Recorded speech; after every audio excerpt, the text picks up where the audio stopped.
Hi hello praise Lord noise Maugham Marathi ब्लॉगमध्ये तुमच्या सर्वांचं स्वागत आहे। आजचा दिवस तुम्हा सर्वांना आरोग्यदायी आशीर्वाद विशेषच्या चरणी प्रार्थना। आजची रेसिपी त्याच्यामध्ये मी ऑइल टाकलं, आपण लसूण आणि अद्रकची पेस्ट शिजलेलं टाकू त्याच्यामध्ये। लसूण अद्रक चांगलं परतून झालं, वाटाणे आपण आणि शिमला मिरची टाकू, त्याच्यामध्ये कांदा टाकू, आपण हळद टाकू, आपण कोबी टाकू, आपण पाणी टाकू, आवडीनुसार मीठ टाका, पातेचा कांदा टाकू,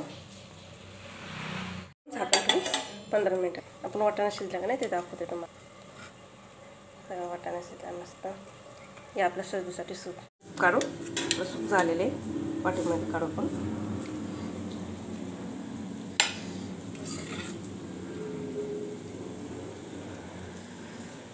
कांदा त्यासाठी सर्दी खोकल्यासाठी तुम्ही नक्की करा बघा, मला कमेंट बॉक्सवर नक्की करा। आपला गरमागरम सूप मस्त, सगळ्या भाज्या शिजलेल्या याच्यामध्ये, सोबत मी कांद्याचे पात टाकले। तुम्हाला माझी रेसिपी आवडली असेल कमेंट बॉक्समध्ये सांगा, लाईक करा, शेअर करा, सबस्क्राईब करा। भेटूया नवीन व्हिडिओमध्ये, बाय।